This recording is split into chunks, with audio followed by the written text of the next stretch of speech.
Ben, Liam, I need you to assure me that I'm not in the wrong here, okay? So stick with me. When my partner Luke and I are on the couch watching TV, if he picks up his phone and he starts messaging someone, I will keep my head straight towards the TV, but like side eye and read what he's doing. Wrong. Invasion of privacy. Coming off a little crazy. But it's mostly like I just want to see what he's doing, and I don't want to be like, who are you texting? What are you doing? Like, Yeah, but then what what you're doing is also crazy. It's coming off as you just don't trust him.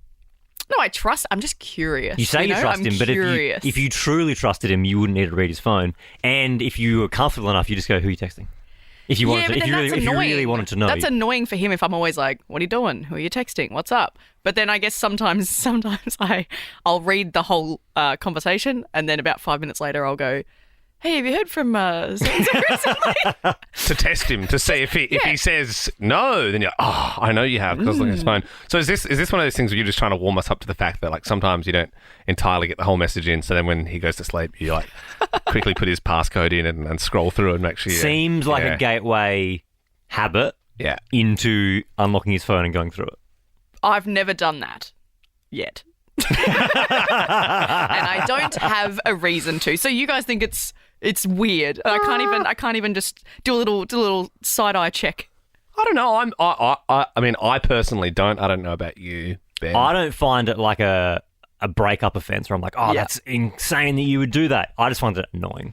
What would you do if you were on your phone and then you noticed that your wife, Sam, Ben, was like just side-eye your phone? What would you do? I would make eye contact with her and go, you right?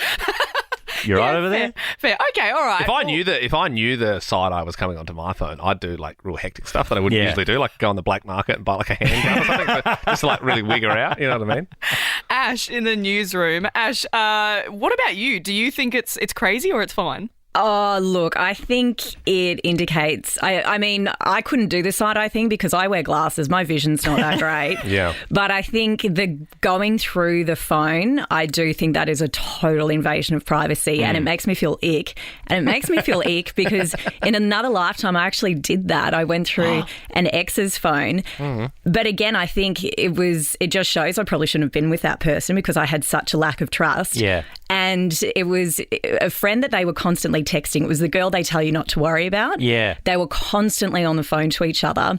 And so one time when he got up and went to the shower, I was like, well, what are they constantly on the phone about? And sure enough, there were nudes being sent. Whoa. Right. Wow. But that was in my gut. Like I knew something was up, but I felt sick that I did that and I hated myself for it. And like in my relationship now, I'd never do that because it's a totally different relationship.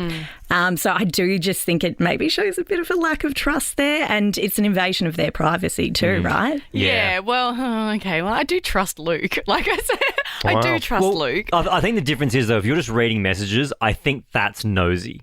I don't think you don't necessarily not trust him. No, I think you're being nosy. I just like to know what's going on. Yeah. All the time. 13, 24, 10. What do you think? Are you allowed to do that? Are you allowed to check your partner's phone? Have you done it in the past? Maybe you had a horrible situation like Ash, but you're sort of glad you did that, you know, instead of spending years with someone that you couldn't trust.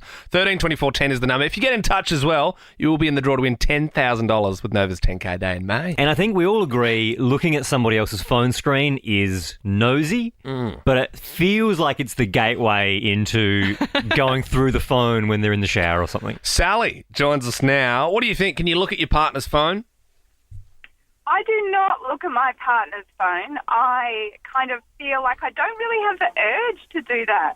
Okay. So even if you're like sitting right next to them, like with Luke and I would be sitting on the couch and if he's just messaging and we're watching a TV show, I'll just glance. No, I don't really need to. I feel like I don't need to know what he's doing. And I think if I did, like I would be inside my head all the time, just like, Okay, that's fair, Sally. Thanks so much. Taylor in Geelong, 13 24 10. Do you look at your partner's phone? I do. But he knows it and he looks at mine. So I think it's the intent behind it. Like we are engaged and we just had a baby. He has a lot more friends than I do. So I like to know what's happening in the world because I don't get out much. But he looks at mine. So like I message like a mum's group. and like he'll look at like what they say to like who are all I message, and then he'll message his best mate, and I just read what they're saying. But it's not an intention of like I don't trust him. It's just like right. Okay. So Taylor, are you just looking at his phone, or you're looking through his phone and picking it up when? No, he's not I don't there? look through his phone, but I know there's nothing there. So Well, that's the thing, Taylor. I mean, you mentioned you're engaged. I mean, Yeah. maybe one day Luke and Belle will get married. What if you spoil something for yourself? If he's like messaging a jeweler or something and you're doing the wrong thing, looking over his shoulder, Good point. and then you spoil the surprise for yourself. Well, I would trust that he wouldn't be doing that when he's sitting next to me. Wow. yeah, that's a I think dumb move. definitely no. If know. someone's messaging someone, You know what, they though? shouldn't. Taylor, I arranged, like, I bought the ring for my fiancée Sarah, and I got the jeweler text me one day when we were actually both sitting on the couch, and it was like, how'd the proposal go? And it was like months before I'd Whoa. done it. And I was like, are you insane? I like literally messaged, like, please never text me again. Like, great. you can maybe email me, but I'm like, don't. Like, because if she saw my phone in that moment, it would have been, jig would have Imagine if been Sarah up. went, who's that? And you go, nobody, I'm cheating. Don't worry about it. Just see sweet nudes. Don't worry about it, babe. It's all good. Cara in Templestowe, good morning. Can you look at your partner's phone? Good morning. I think it is an invasion of privacy. I actually had one of my partners go through my phone by saving his fingerprint in my phone, and he had full access to my phone, which I wasn't aware of. So, and it turns out he was actually cheating on me. Oh. So, it does go both ways. Whoa. Right. Yeah, that's a bit crazy. I mean, Yeah. it sounds like you've come off best there, though. Like, you probably shouldn't have been Yes, with that person definitely. anyway. Yeah. Cara? Yeah. Definitely. Look, we're asking 13 24 10. Can you look at your partner's phone? Now, this is exciting because the caller who is going by Tracy in Preston has asked if we can use the button that changes your voice, like disguises it. We so rarely use this button. Yeah. Because it sounds pretty bad. So, Tracy, the button's on.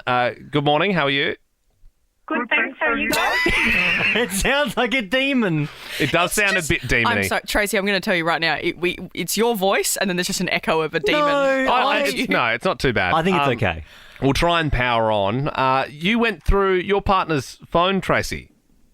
Yes, and I discovered that he was seeking a divorce, but he wasn't ready for it at the stage, and I thought, right, get myself prepared from a financial point of view, and then I called it quits rather than him calling Oh, yeah. Wow. Got him. So, did they see it coming at all? Did they realise? Like, did they know that it was kind of something in the water, or? No, we had issues, like, we were having issues, and I thought that enough's enough, and that's it. I'm calling it quits. And now when I confronted him saying, but I was one step ahead. I grabbed my phone at the time and I took a photo of it. Yeah. If only you had the button that we've pressed to disguise your voice, Tracy, because that would have been really scary, calling your ex-husband being like, it's over. Because it does sound like we've summoned you from hell to talk to you this morning. But I really appreciate your time, and you will be in the draw for Nova's 10K day in May. No worries. Thanks, Trace. You have a great day. Don't have. Bye. You two guys. All right, Take no it worries. easy, bye. Our exclusive chat there with Beelzebub. Thank you for listening. We're crossing live to the fire pits of hell.